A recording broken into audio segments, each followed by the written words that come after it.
In this episode, we talk about the Air India crash and the ongoing efforts to identify victims through DNA profiling. We also talk about a Supreme Court case involving a black cat commando accused of killing his wife, but we begin today by revisiting the emergency. Hi, I'm Ichha Sharma, and you're listening to Three Things, the Indian Express News Show.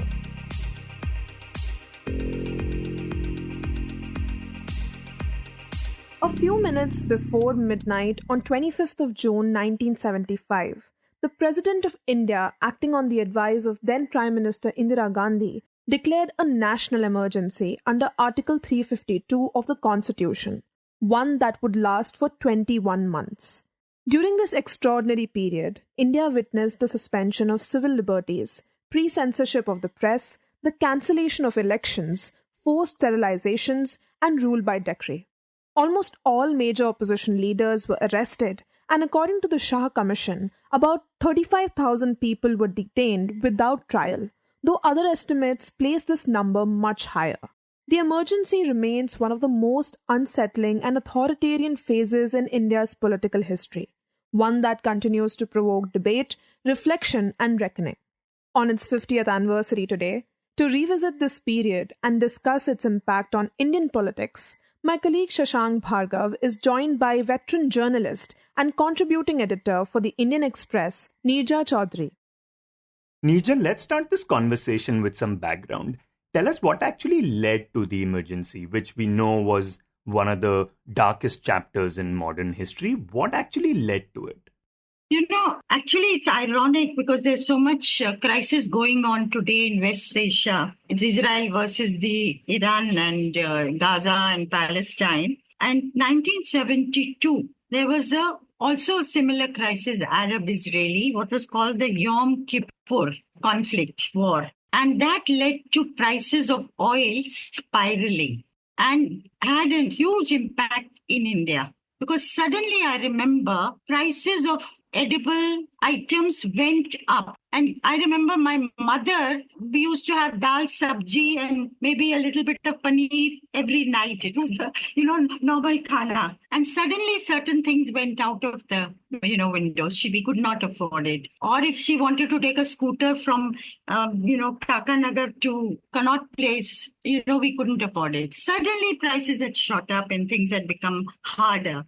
And there was a movement of Gujarat students against price rise, against corruption. There was a lot of unrest, which was called the Nav Nirman movement. And this was followed by the Bihar movement in 1973-74. And the students in Bihar asked JP to lead it. Jayaprakash Narayan, who was a hero of the 1942 Quit India movement. He'd escaped from jail and he was a socialist who turned Gandhian, Sarvodite, and had worked with Vinoba Bhave, then went into virtual retirement, was doing things like working with the Kashmiris or getting the dacoits of Chambal to surrender, those kind of things. And suddenly the students in Bihar turned to him.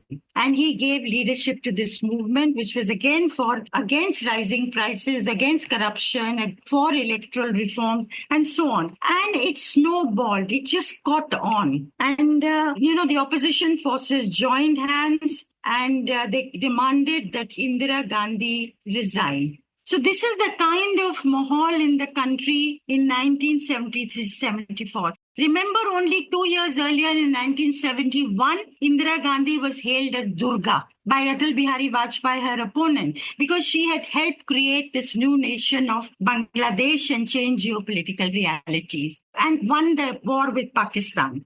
Yeah, during that time and even afterwards, Indira Gandhi remained immensely popular. Yeah. Now, I'm telling you how quickly from, being invincible, she became vulnerable because of the socio-economic conditions that suddenly came into being. And there was a leadership on the opposition side to take her on. Now, on 12th of June was a seminal moment because there was a judgment of the Allahabad High Court which unseated her from Parliament, from the Lok Sabha, and it held her guilty of electoral malpractices in the 1971 election that she had won. And her opponent, Raj Narayan, a socialist, had challenged it, and this verdict came in 1975, 12th of June.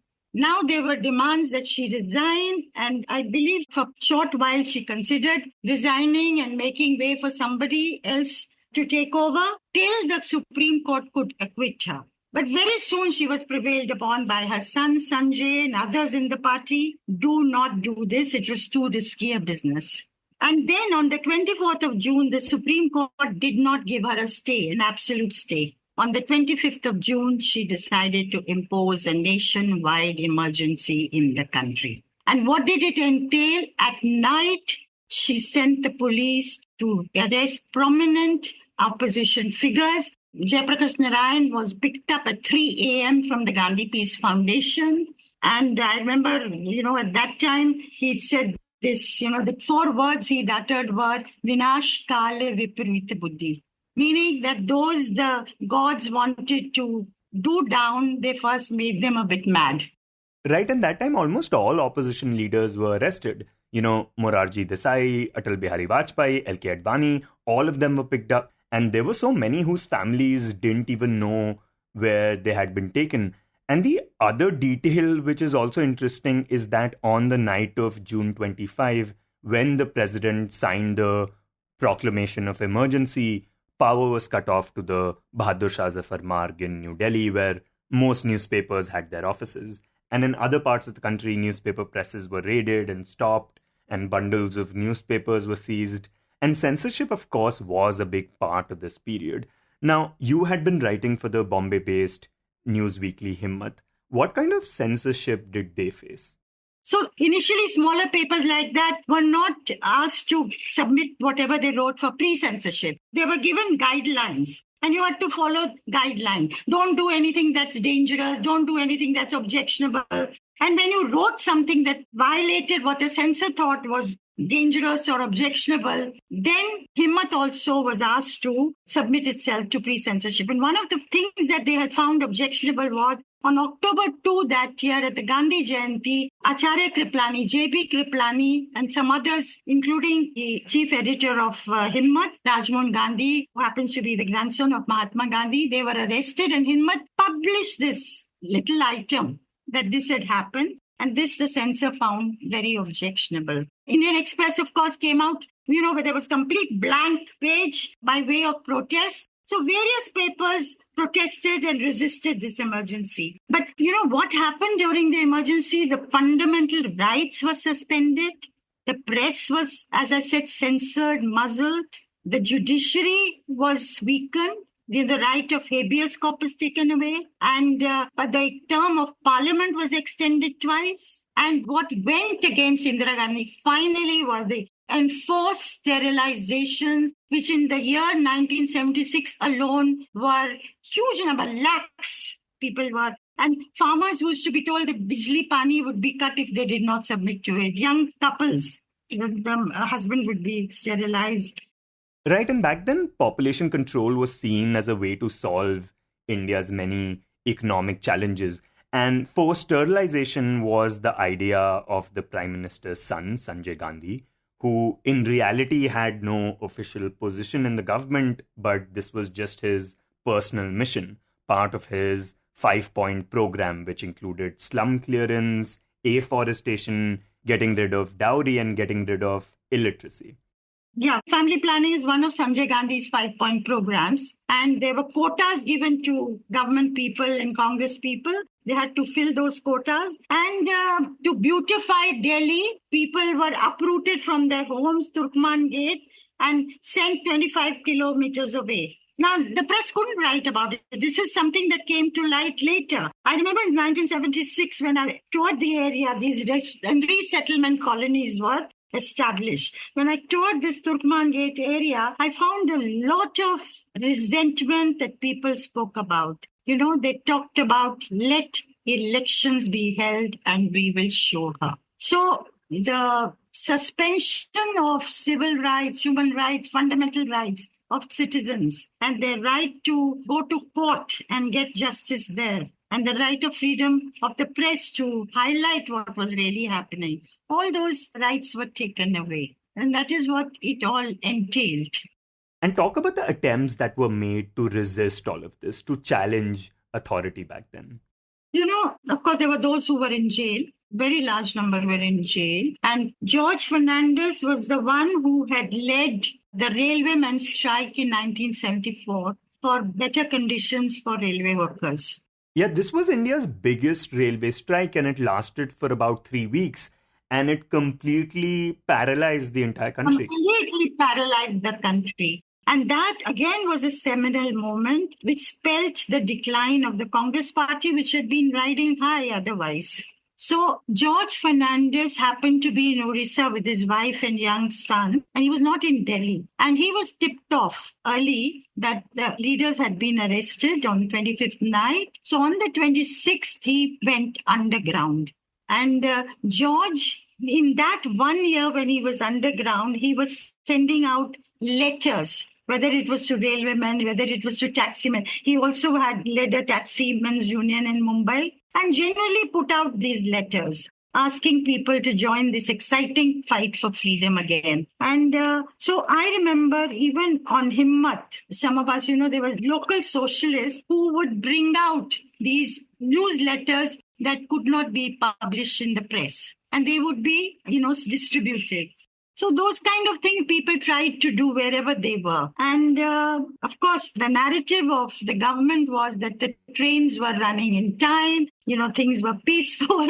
So initially, of course, some people in the middle class were taken in by this. But very soon, I think in 1976, things, the mood began to change. And I think this enforced sterilization, Nasbandi as it was called, had a lot to do with people's unhappiness. Yeah, and you mentioned earlier that government officials literally had quotas. And there are some accounts that people were forcefully dragged into these makeshift places where these sterilizations would be carried out. That's right. And I know it was lakhs and lakhs of people who underwent this. So it wasn't a small number. And one thing really puzzling about the emergency, something that is still not clear, is why it was lifted and why in 1977 Indira Gandhi decided to hold elections. This discussion, this debate goes on till today. It's an unsettled debate. Why did Indira Gandhi go in for elections when she didn't have to? It's not as if, as I said, there were no sanctions against the government. There was no reason, overt reason why she should have gone in for it. I mean, she was in control of the situation. The theories are that some people say she was more Nehru's daughter than Sanjay Gandhi's mother. Sanjay Gandhi was seen as the extra constitutional authority, the power behind the throne. And she was worried about this, that he had begun to take decisions without reference to her. And he and his coterie or colleagues like Bansilal and others wanted to move towards a presidential system. And they had managed to get 4 state governments to pass resolutions also that a new constituent assembly be set up. So she was worried about the direction in which things were moving. So was she more Nehru's daughter than Sanjay's mother? Number one. Was she influenced by J. Krishnamurti, who she used to visit? Was her decision part spiritual? One last meeting she'd had with him, and she'd asked him, according to her biographer, Pupul Jekar, how do I dismount the tiger I mounted? And he said, you do this, there are going to be consequences. So Pupul Jekar used to believe that Indira Gandhi was influenced by Krishnamurti, or was it that I believe that she wanted to legitimize Sanjay Gandhi as her successor and do it through elections so that he would be accepted nationally as well as internationally. And she wanted a new team for him. She wanted him to get a little more experience, maybe to mellow a little, learn more about the country. So I think she thought she will win. It was a good moment to strike, and she would kill many birds with one stone. But I will say that the dictator Indira of 22 months emergency, that very dictator Indira showed certain democratic sensibilities by going in for elections. And what is important here is that those elections were free and fair. Otherwise, she would not have been routed all over North India. She was defeated in her own constituency, Raebareli, and Sanjay also lost in Amethi. So, complete wipeout. Yeah, and it was after this defeat that the Janata Party came to power. This was the merger of the Jan Sangh, the Indian National Congress organization, which had split from the Congress, the Socialists, and the Bharatiya Lok Dal. And in their government, Morarji Desai became India's first non-Congress prime minister. Now, during the emergency with the opposition members in jail, the parliament passed the 38th Amendment Act to the Constitution that barred judicial review of the emergency. It also passed the 39th Amendment Act that said that the election of the Prime Minister could not be challenged in the Supreme Court. And then the 42nd Amendment Act that made changes to a number of laws. It took away the judiciary's right to hear election petitions. It widened the authority of the union to encroach on state subjects. It gave Parliament a lot of power to amend the constitution. Now, to what extent did the Janata Party manage to undo these things? You see, this very infamous 42nd Amendment, which allowed her to do this, briefly put concentrate powers in her hands, much more make the executive more powerful in relation to the other institutions. And Janata government came and they undid several of these by bringing in what was called the 44th Amendment. But they didn't undo everything. But most of the things, the draconian part of it, they did undo. But what did them in were two or three things. One was there were squabbling old men at the top. Constantly, there was Morarji Desai who was chosen as Prime Minister, and there was Charan Singh who hoped to be Prime Minister, and Jagjeevan Ram who had quit the Congress in February. January she announced elections for March. In early February, he quit the Congress and formed Congress for Democracy. So it is a story of infighting, factionalism, three old men squabbling for the top position. And then, of course, they set up the Shah Commission to try Mrs. Gandhi, Sanjay Gandhi, and her colleagues for excesses of the emergency. And that, too, beyond a point, did not go well with people. They felt she had been punished for what she had done with her electoral defeat. And then she herself strategized with Sanjay on how to come back to power, and she did. In January 1980, she bounced back to power with the biggest majority she'd ever got, 353 seats. Record, which had not happened to most world. I don't remember a world leader who bounced back to power so quickly in 2.5 years. And Neerja, now looking back at it, what would you say has been the emergency's most lasting impact on Indian politics? What do you think has remained with us from the emergency? I think, even those politicians, prime ministers and all prime ministers want, to concentrate power. The powerful and the popular ones manage to concentrate power in their hands much more.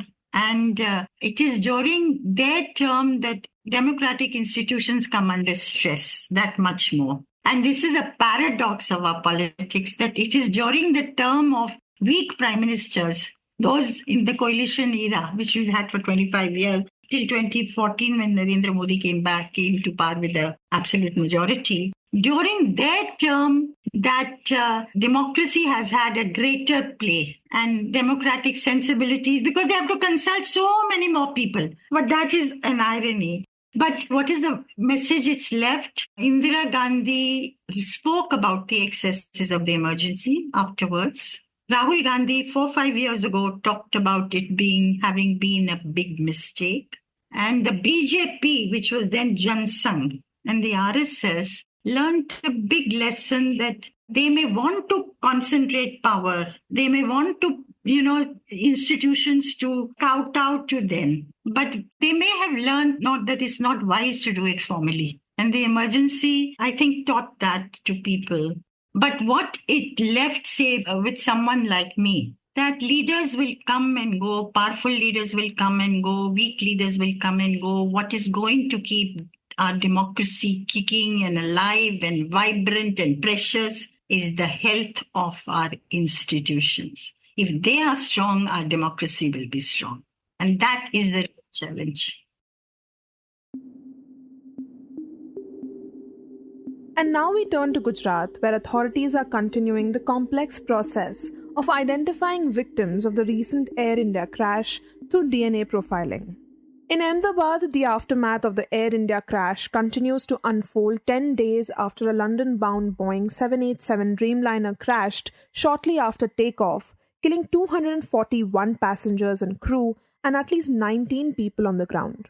The crash was so intense that most bodies were charred beyond recognition, marking the start of one of the most complex disaster victim identification efforts in recent memory.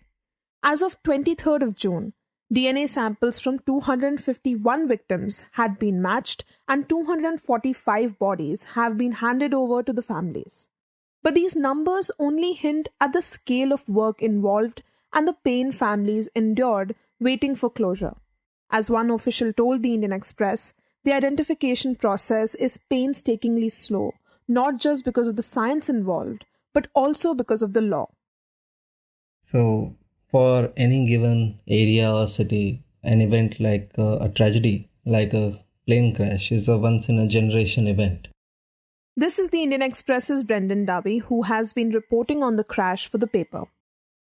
When such a tragedy occurs, it is very, very difficult to identify the victims of this disaster. Now, in such cases, the Interpol has framed some guidelines called the Disaster Victim Identification Guidelines in order to identify the victims wherein, other means like visual means are not available.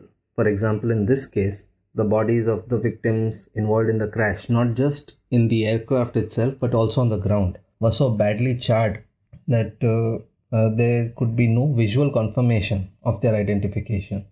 There was also no skin left on most bodies, while some bodies were fused together. So it was very, very difficult, and that is why advanced forensic methods had to be used in order to identify these bodies. He says that in such cases, fingerprints, dental examination, and DNA profiling are the three primary methods used to identify victims. While secondary identifiers, which are not accurate but are still included, tattoos, scars, and ornaments. However, in all of these, the DNA profiling is considered the gold standard, which in most cases, almost in no case can go wrong. And Brendan, in this case, do we know how quickly the DNA collection and dental profiling began after the crash happened? Right. So this process is a very long one due to multiple factors. Everyone has to be very sure of the identification of the victims. This is not only to provide closure to the families, but also to make sure that there are no legal implications for the same afterwards. So there may be people, sharing some of the same DNA, like entire families have been killed in this tragedy. There are brothers, there are twins. So it is very, very important that identification happens to the last minute detail and corroborated with other facts like ornaments on the body or dental records. All of this needs to be corroborated, and that is why it is very important that the forensic experts get enough time to carry out their examinations. However, the administration was also hard pressed to give the bodies to the grieving families as soon as possible, because in such type of tragedies, while they may never be able to see the face of their loved one who has died, at least they need to be handed over the bodies in time in order to complete the final rites and get some sort of closure for their grief. And also, Brendan, do we know how long can this process take? Yes, and by 6 p.m., the external autopsies as well as the dental examinations and the sample collection from the bodies had started, and it got over by 4:30 a.m. on June 13th with doctors and other staff working, through the night. So once that was done, then came the hardest part, DNA profiling, which could take more than 72 to 96 hours. However, while it was incumbent upon the state government and the administration to make sure that, correct bodies are handed over to the families, on the other hand, they also had to be considerate towards the feelings of the families who were grieving, who were bereaved, and some who had traveled from very far away to be here and to take the bodies of their loved ones' homes. So it was very painful. The families were given facilities to stay here and all, but as you can understand, as anyone can understand, waiting in the midst of a tragedy can be very, very painful. Right, and we know that the DNA profiling and matching took place at two laboratories, the Directorate of Forensic Science and the National Forensic Sciences University. But can you explain what a full DNA identification process looks like? So once the samples reached either the Directorate of Forensic Science or the DNA Center of Excellence at NFSU. The samples would be opened up under photography and videography. They would be cleaned thoroughly to remove any traces of contamination by someone else's DNA, considering that they were spread over a debris field, they were collected and then handled by so many other people. So after that, they would also try to extract the DNA from these tooth or bone samples. And on the other hand, at Ahmedabad Civil Hospital, there's a place called Kasauti Bhavan or Examination Hall. There, the families of victims were taken and asked to give their blood for comparative analysis. So while both were happening side by side, these samples would be sent then to Gandhinagar, to these two labs, where the profiling would take place and comparative analysis would take place. This would keep running. The samples given by the living relatives would be run against all the samples recovered from the site until there was a match. And in some cases, this has taken longer than usual for a couple of reasons. While one reason is that some families had to wait for more than one bodies. Right. Some people have lost 2 members, 3 members, 4 or even 5 members of their family, all traveling in the same aircraft. So that is why they had to wait. And secondly, DNA analysis also works on, degree of relation that one has with the person who has died. So early on, first degree relatives were not available for many of the people who had died in the plane crash. So their close relatives, perhaps in India, had come over and given their DNA samples. So in some cases, resampling had to be done. So in some cases that has also happened. That is why it's taken a bit of time and it's still going on. And speaking of reference samples, how does it work, especially in cases where you mentioned that, entire families were lost in the crash? Right. So after the dental examination, these dentists and other doctors and people from forensic medicine, they obviously carried out an external autopsy of the bodies and then they collected DNA samples to send to the labs, right, for DNA profiling. These included either the molar teeth or one of the bones that were available from the samples. As one of the experts put it, just like fingerprints, dental record is unique to each person. And so they were checking for gaps between teeth, the number of teeth, the rotation of the teeth, and if any prosthetics had been used on the teeth, if there had been root canal treatment or if there were crowns on any teeth. So they were checking all of that as well. So they would collect this and send them to the 2 forensic science labs that were conducting DNA profiling. And lastly, Brendan, you have been reporting on the case since the start, and you spoke to the grieving families, waiting for days, and the teams who have been working on this. So what stood out for you the most? What stood out for me the most was the dichotomy of the grief of the family and the work being conducted by the administration, right? Everyone wanted that the bodies would be identified and handed over as soon as possible. But that was just not possible. And so, even though the accident took place on June 12th and it's been 10 days now, and still some bodies are left to be identified and to be handed over to the families. So while some families are understanding of the fact that the identification takes time, so many families are so heartbroken. They have lost very, very young people and very small children. It is difficult to explain why the system, is taking so much time. However, we've been assured that the forensic scientists are working as soon as possible in order to hand over the bodies to the families. And in the end, we talk about a Supreme Court case involving a black cat commando accused of killing his wife. Now, when it comes to service members, Indian courts have consistently held that military service does not grant immunity from criminal responsibility in civilian life. And a recent case in the Supreme Court has reaffirmed that principle. Yesterday, the court rejected a request from Baljinder Singh, a former Rashtriya Rifles commando, to avoid surrendering. Singh was convicted of killing his wife, and his lawyers had argued for leniency, pointing out that he had served in a combat role for over 2 decades and had taken part in Operation Sindoor. But the bench, comprising Justice Ujjal Bhuyan and Vinod Chandran, denied the request. They said that participation in military operations doesn't shield someone from the consequences of crimes committed in the domestic sphere. Justice Bhuyan even noted that Singh's physical training and fitness could actually align with the manner in which the crime was committed. This appeal before the Supreme Court was against a 2004 trial court ruling from Amritsar, which had sentenced Singh to 10 years of rigorous imprisonment. That decision was upheld by the Punjab and Haryana High Court. The case also involved charges related to dowry and domestic violence. Singh's latest application was to avoid surrender while his appeal was being heard.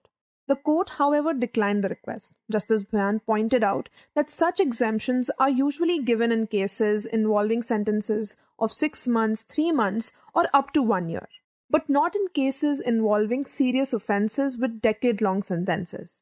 The court also noted that Singh had still not surrendered despite his conviction being upheld. While the court allowed his legal challenge to proceed, it made it clear that he must surrender within 2 weeks.